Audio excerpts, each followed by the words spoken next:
Happy Friday. It is Friday, May the 13th.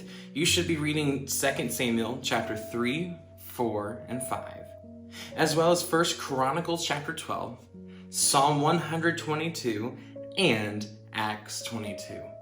I hope, we say this a lot, but I truly mean it. I really hope that you have been taking the time over the course of 5 days a week to dig into God's Word.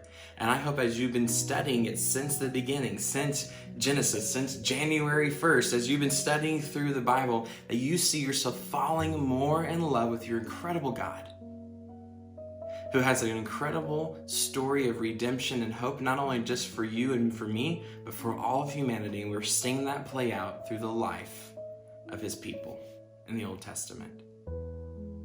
In 2 Samuel chapter 3, chapter 4, and chapter 5, what we see happening is that David is now king. Saul died. David is king, and he's trying to take over and finish taking over his kingdom. You have parts of Saul's families who are causing problems. They are rioting. They are rebelling against David being anointed the king. You have the Philistines being a problem. You have all these problems, so David is putting them to rest. And at the end of chapter 5, what happens is David defeats the Philistines. He becomes king over all of Israel, not just his tribe, but all of Israel, as well as he conquers the city of Jerusalem and makes it the capital of his kingdom. It becomes the city of David. And everything seems to be going really well for David. And here's the reason why I think it happened. It's because David chose to wait on God's timing instead of rushing his own timing. We're going to see lots of problems in David's life because David's not perfect as we continue through 2 Samuel. But one of the cool traits about David up until this point is that David trusted in God's timing. I said it a couple days ago, but it's true. As Saul had opportunity after opportunity to be killed by David, David didn't take those chances because he said, I'm not going to lift my hand against God's anointed. When it's my time to be king, God will make it happen. But until then, my job is to serve the king. That's a hard position to be in, to wait for God's timing. You see, I was actually thinking one time about just this whole waiting for the right time to happen, right? One time, I was working in college ministry, and we went on this trip to Florida, and I was told to do this project with putting some pipes together, so that way we could fix a section of piping from the water line. And I didn't listen. I wasn't patient in my timing, and because of that, I rushed the process and ended up breaking things more than I thought would have just waited for it to happen.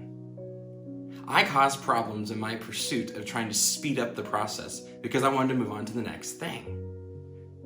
David would have caused problems in his own pursuit of the kinghood, of the kingship, if he would have also sped up the process instead of waiting on God. You see, when we wait on God's timing, it's always way better than us rushing it. It's always way better than rushing it. When we wait on God to point out where he wants us, when we wait on God to put us where he needs us to be, and we're just faithful in the middle of what's going on, then it's awesome to see what happens at the end of it. One of the things Adam tells us a lot of times on staff is that at the beginning, God gives us promises, and one day we look forward to the payoff that's going to happen. For human beings, what that is the promise of God's going to redeem and restore us, and the payoff one day is heaven. When we choose to trust God with all of our being, when we choose to follow him with everything. But right now, you and I are living in the middle of all that. Between the promise and the payoff is the process.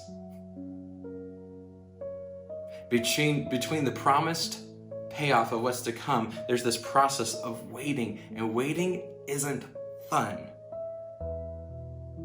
And when we speed up the waiting to get to the payoff, we don't get it all.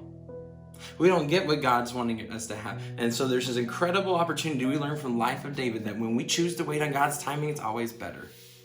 So church, I want you to spend today and over the weekend processing one thought. And that's this. In my life, or in your life, are you rushing the process Are you choosing to be patient and wait on God's timing?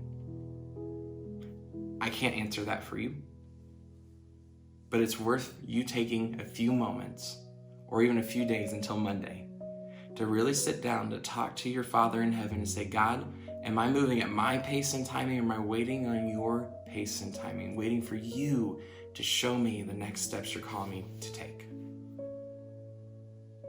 I would love to encourage you to join us this Sunday as we worship our God together, we come into the presence of Jesus, thrive as his family, and go on mission. Until we see you Sunday or Monday, church, you are sent.